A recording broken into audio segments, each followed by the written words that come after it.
दोस्तों, इस दुनिया में जब भी प्रेम की मिसाल दी जाती है तो उसमें सबसे पहले भगवान श्री कृष्ण और राधा जी का नाम आता है। धार्मिक ग्रंथ के मुताबिक श्री कृष्ण को अपार प्रेम का प्रतीक माना जाता है और पुराणों के अनुसार ऐसा बताया जाता है कि श्री कृष्ण की 16,108 रानियां थीं, जिसमें से रुक्मणी और सत्यभामा उनकी सबसे मनपसंद रानियां थीं। इसके अलावा ये भी बताया जाता है श्री कृष्ण अपने बचपन में गोपियों के साथ रासलीला किया करते थे, जिनकी कहानियां आज भी मशहूर हैं। आज भी वृंदावन के यमुना नदी के किनारे निधि वन में श्री कृष्ण और राधा जी रासलीला करते हैं। ये सत्य है, निधि वन में गोपियां वृक्ष के रूप में आज भी हैं। वे रात में श्री कृष्ण के साथ रासलीला करती हैं, ये सुना गया है। और निधि वन की लताएं आज भी श्री कृष्ण का जाप करती हैं। दोस्तों, निधि वन में आज भी श्री कृष्ण राधा के साथ रासलीला करते हैं। लेकिन दोस्तों, क्या आपको पता है सभी को प्रेम सिखाने वाले कृष्ण का नाम आज भी केवल राधा के साथ ही क्यों लिया जाता है? आपने जब भी श्री कृष्ण भक्तों को देखा होगा तो गौर किया होगा कि वे हमेशा राधे श्याम नाम का ही जाप करते हैं। जब भी कहीं राधा और कृष्ण का जिक्र किया जाता है तो सभी के मन में एक ही सवाल उठता है, जब आखिर श्री कृष्ण और राधा जी के बीच में इतना अधिक प्रेम था तो कृष्ण ने राधा से विवाह क्यों नहीं किया? दोस्तों, अगर आप भी जानना चाहते हैं कि श्री कृष्ण और राधा जी का विवाह क्यों नहीं हुआ तो आप बने रहिए मेरे साथ वीडियो के एंड तक। दोस्तों, पद्म पुराण के अनुसार ऐसा बताया गया है कि राधा जी शिवभानु नामक ग्वाले की बेटी थी और उनका जन्म यमुना नदी के पास बरसाना नामक एक गांव में हुआ था। कुछ इसी के साथ ब्रह्मवैवर्त पुराण के अनुसार ये बताया गया है। राधा श्री कृष्ण से उम्र में 5 वर्ष बड़ी थी। वह कृष्ण की सबसे अच्छी मित्र थी। ऐसा बताया जाता है कि राधा और कृष्ण जब पहली बार मिले थे तो राधा उनकी एक झलक पर ही मोहित हो गई थी और राधा ने श्री कृष्ण को पहली बार तब देखा जब माता यशोदा ने उन्हें माखन खाते हुए ओखली से बांध लिया था। कृष्ण जब बांसुरी बजाते थे तो राधा जी बांसुरी की धुन सुनकर दीवानी हो जाती थी और राधा जी बेसुध होकर नाचने लगती थी। साथ साथ ये भी बताया जाता है कि श्री कृष्ण की बांसुरी में इतना खो जाती थी कि उन्हें अपने घर का भी ध्यान नहीं रहता था। इस वजह से समाज के लोगों ने राधा जी को ताना मारना शुरू कर दिया और इस बात को लेकर राधा जी के घर वालों ने राधा जी का घर से बाहर निकलना बंद कर दिया। लेकिन जब श्री कृष्ण को ये बात पता चली कि राधा जी के घर वालों ने राधा का घर से बाहर निकलना बंद कर दिया तो उन्होंने ये बात यशोदा माता से बताई और राधा जी से विवाह करने की जिद करने लगे। लेकिन लाख जिद करने के बाद भी श्री कृष्ण माता यशोदा को नहीं मना पाए। माता यशोदा ने श्री कृष्ण को ये कहकर टाल दिया कि राधा तुमसे 5 वर्ष उम्र में बड़ी है और दूसरी तरफ राधा का विवाह भी तय हो चुका है। यशोदा माता ने जब यह बात नंद बाबा को बताई तो नंद बाबा ने भी बहुत कृष्ण को समझाया और राधा से न विवाह करने की सलाह दी।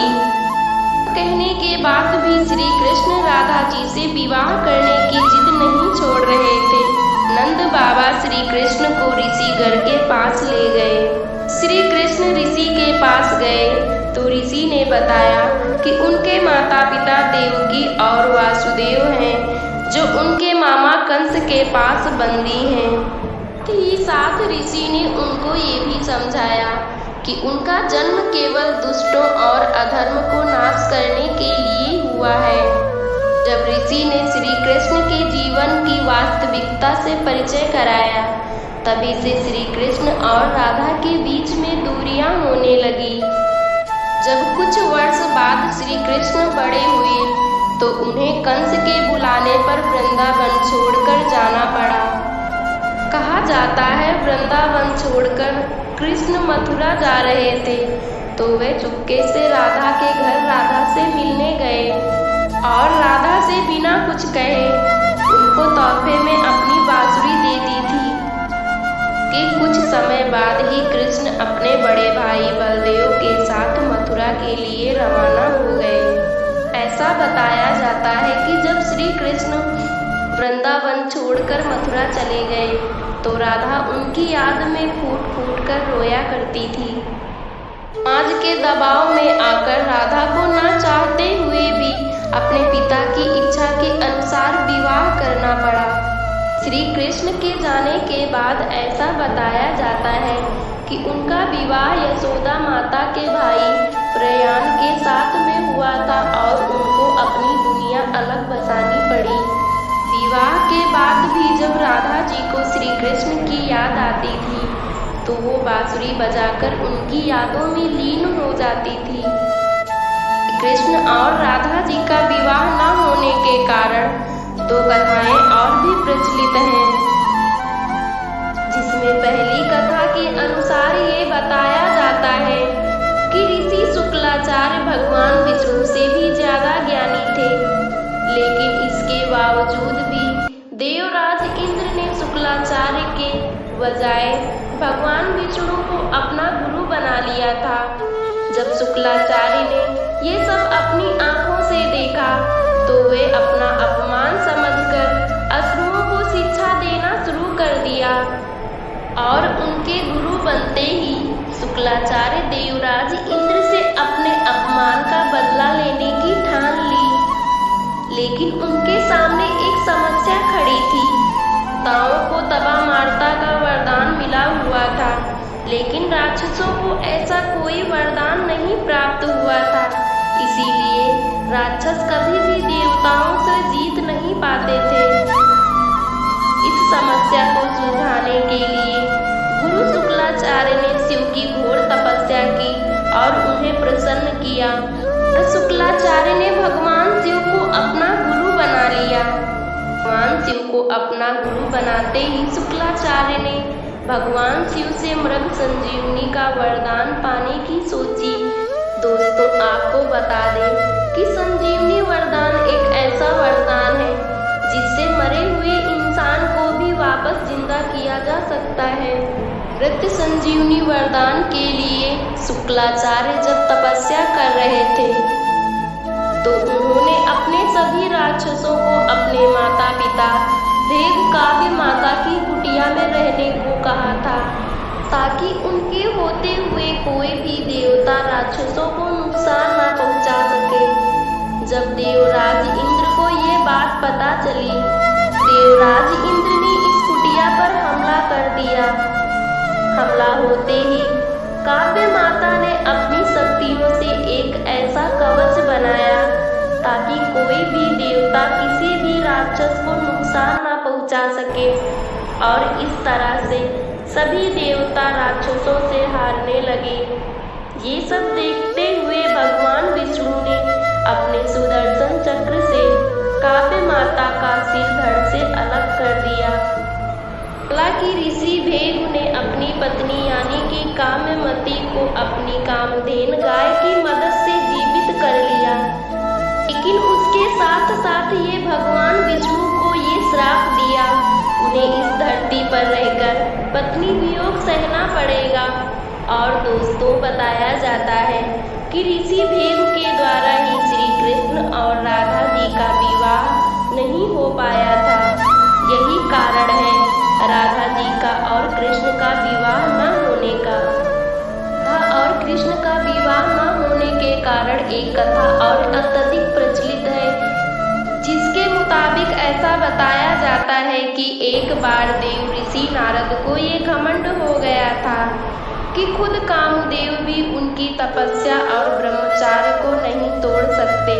ये सब देखते हुए भगवान विष्णु ने सोचा क्यों ना देव ऋषि नारद का घमंड तोड़ा जाए। बार देव ऋषि नारद रास्ते में जा रहे थे तो उन्हें बहुत सुंदर नगर दिखाई दिया जहाँ माता लक्ष्मी के स्वयंवर का आयोजन किया जा रहा था।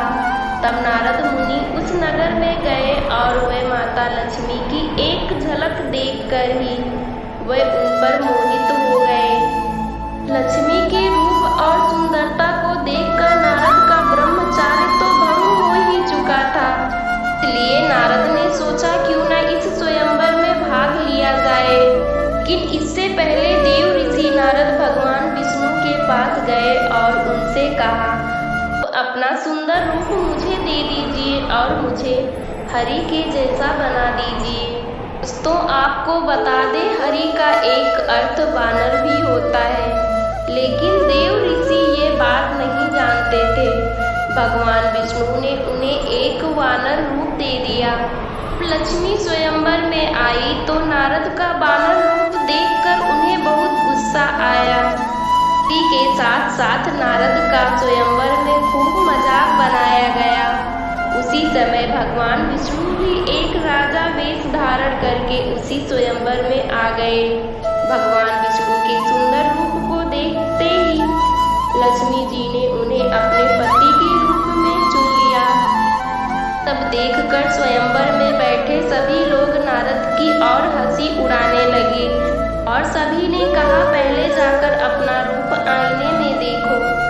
किसी ने जब आईने में अपना वानर वाला रूप देखा तो उन्हें अत्यधिक गुस्सा आई। देखकर देव ऋषि नारद विष्णु भगवान को बहुत भला बुरा कहने लगे और उन्होंने भगवान विष्णु को श्राप दिया, जिस तरह मैं स्त्री वियोग में तड़प रहा हूँ उसी तरह तुम्हें हर जन्म में इसी तरह तुम्हें स्त्री वियोग सहन करना पड़ेगा। समय बाद जब नारद को समझ में आया तो उन्होंने भगवान विष्णु से क्षमा मांगी। ऋषि नारद को क्षमा करते हुए विष्णु ने बताया कि ये सब तो उनकी ही माया थी। से दोस्तों, आपको पहले से अगर पता हो कि राधा और कृष्ण का विवाह क्यों नहीं हुआ तो कमेंट्स में लिखकर जरूर बताएं और अपने दोस्तों के साथ इस वीडियो को शेयर करें और हमारे चैनल को सब्सक्राइब करके बेल आइकन को प्रेस करें। धन्यवाद दोस्तों।